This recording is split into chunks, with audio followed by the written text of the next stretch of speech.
des références matinales mais nag sans plus tarder monsieur Ndiaye laaj bu njëkk bi mi ngi jëm ci sortie bi nga xamante ni encore une fois de plus docteur Abdourahmane Diouf def na ko doon yëy yàbbi ci seen ànd ak parti bii di PASTEF naka nga jàngatee kàddu yi nga xamante ni docteur Abdourahmane Diouf yëkkati na ko ginnaaw bi mu doon màggal ñeenti at yi nga xamante ni moom la partem am muy awale. Voilà, merci beaucoup pour votre information. Moi qui vous parle, j'étais membre de la conférence des leaders de Diomaye Président.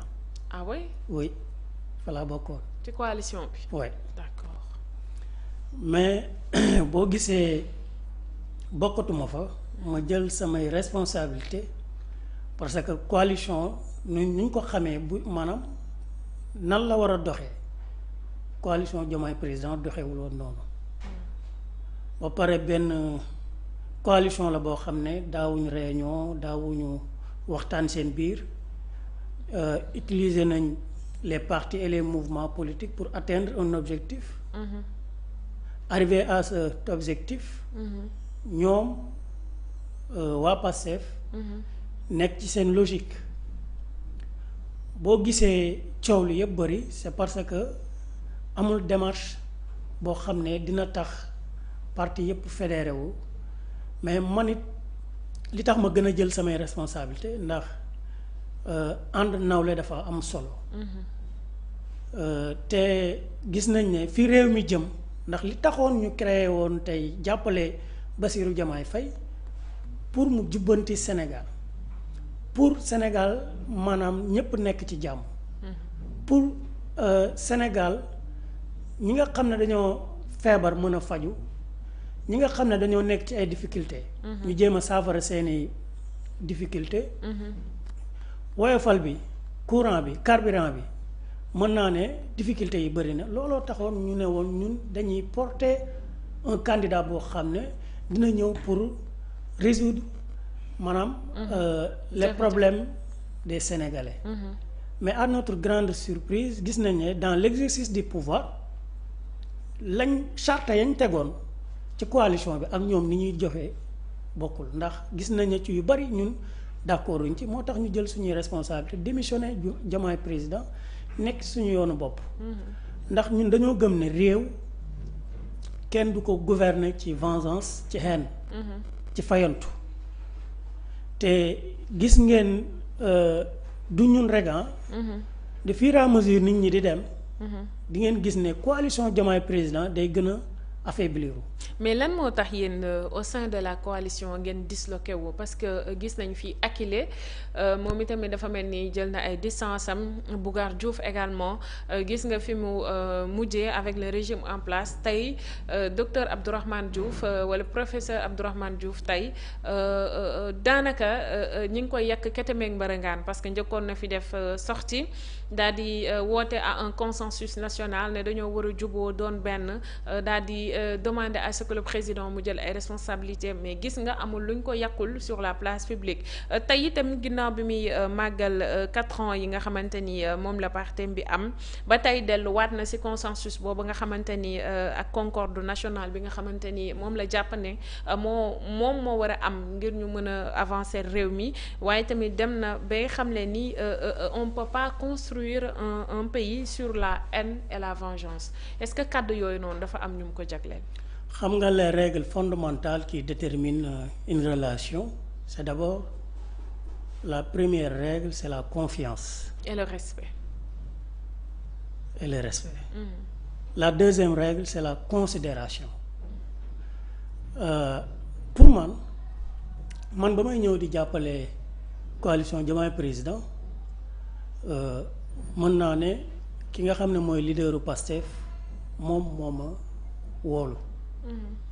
ba ma ñëwee def sama déclaration aussi le président Diomaye Faye jël téléphone am woo ma man ak ñoom ñu toog pendant 1 heure de temps ñu waxtaan wax naa ko ci presse bi je crois que ne vidéo yi moom ci réseaux sociaux yi.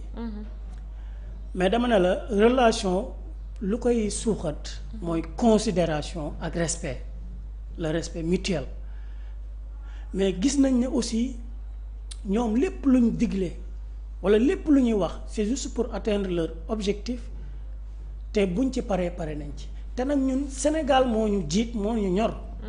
C'est pas notre personne c'est le Sénégal qui prime d'abord wax nañ ko ndax Sénégal lañ jiital ndax ba ñuy ànd ak ñoom dañu yaakaaroon ne dinañu teg Sénégal sur la voie du véritable développement. Mais gis nañ ne ñoom ba ñu ñëwee au pouvoir gisuñ lenn loo xam ne tey ñoom jéem nañ ko pour atténuer la souffrance des Sénégalais. Pour saafara jafe-jafe askan bi. gisuñu ko. gisuñu projet gisuñu programme ñun li ñu gis mooy règlement de compte ak justice. loolu la ñu gis d'accord nañu justice dafa war a am ci réew mais ñu teg ko ci yoon teg ko ci équité teg ko ci légalité. ndax dañoo gis ne dossier yu bari règlement de compte la fayantu la. te fayantu baaxul ci réew.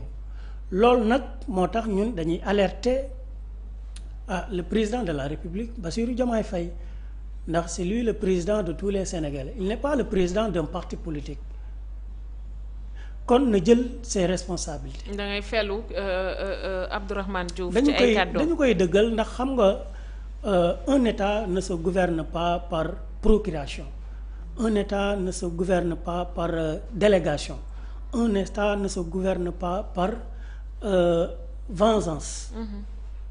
Un État se gouverne par la fermeté. ba pare assumer ko ba pare agir au nom du peuple et pour le peuple mais gis nañ ne le président Diomaye Faye dafa war a jël ses responsabilités vis-à-vis de son serment bi nga xam ne da koo def ci kanamu sénégalais yépp taxaw ne bu ngeen ma falee man président Bassirou Diomaye Faye dinaa doon le président de tous les Sénégalais man président Bassirou Diomaye Faye dinaa doon le chef d'État dinaa doon le chef suprême des armées. alors le baat problème yooyu lañ koy fàttali. pour mu xam ne c'est lui le président de la République.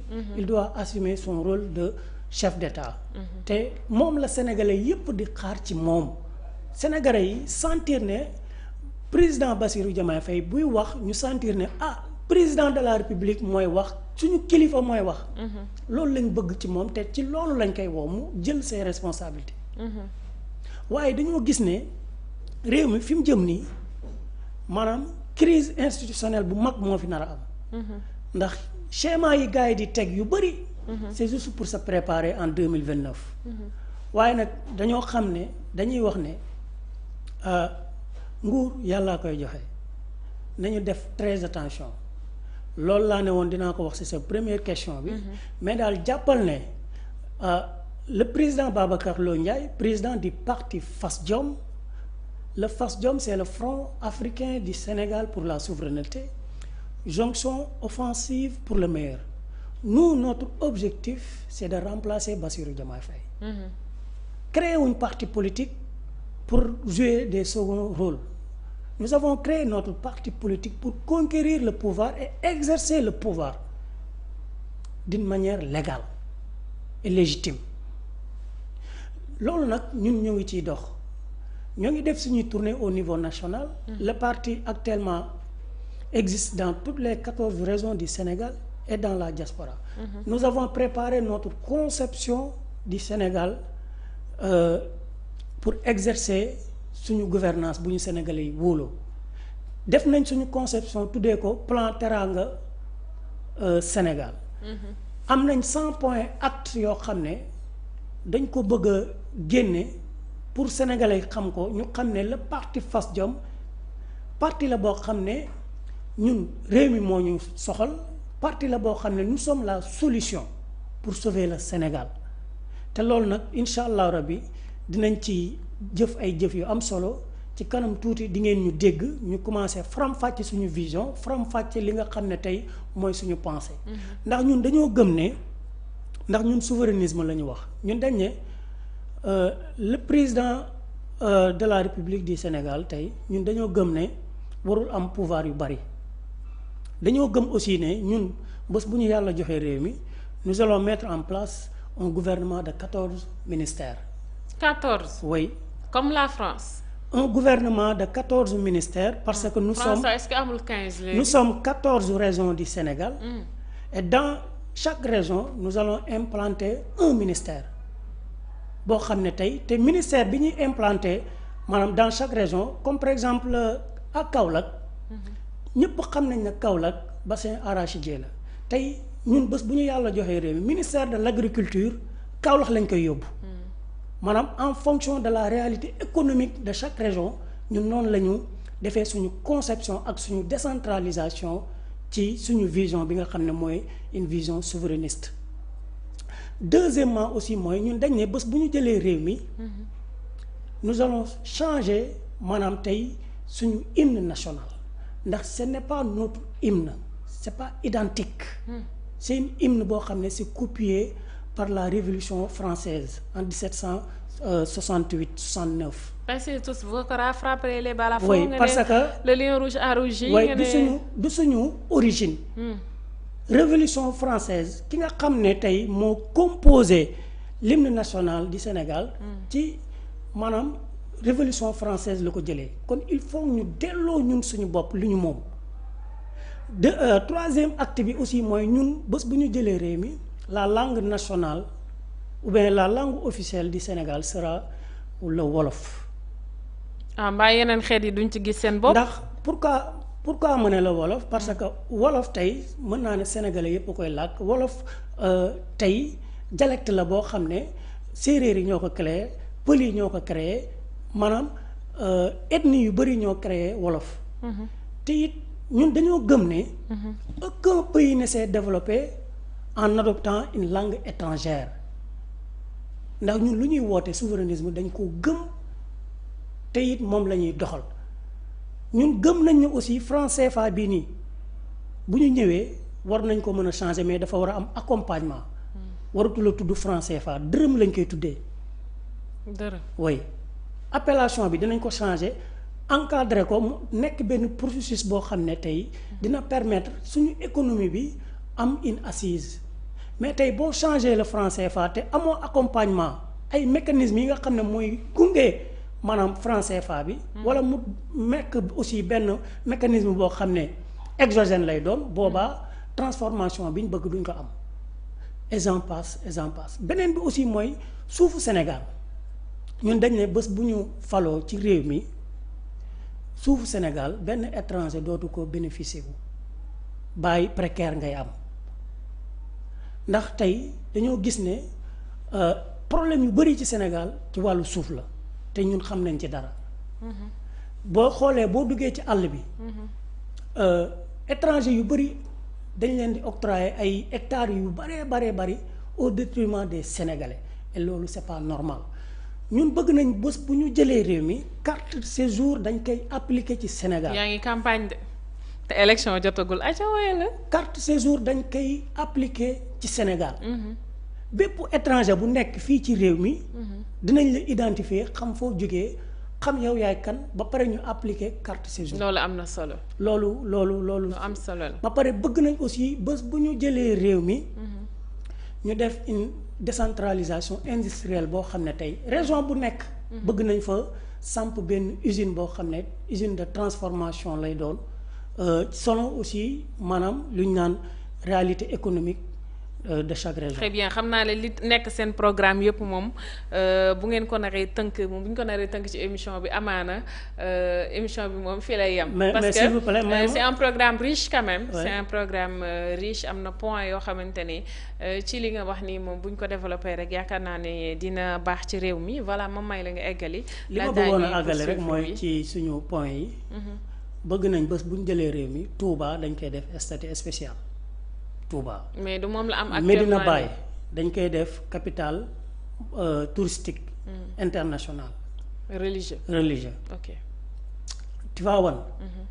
day nekk aussi statut spécial toutes les cités religieuses dinañ leen jox seen wàll seen wàll ak seen wàccuwaay même l'église aussi dinañ leen jox seen wàll ndax ñun dañoo gëm ne.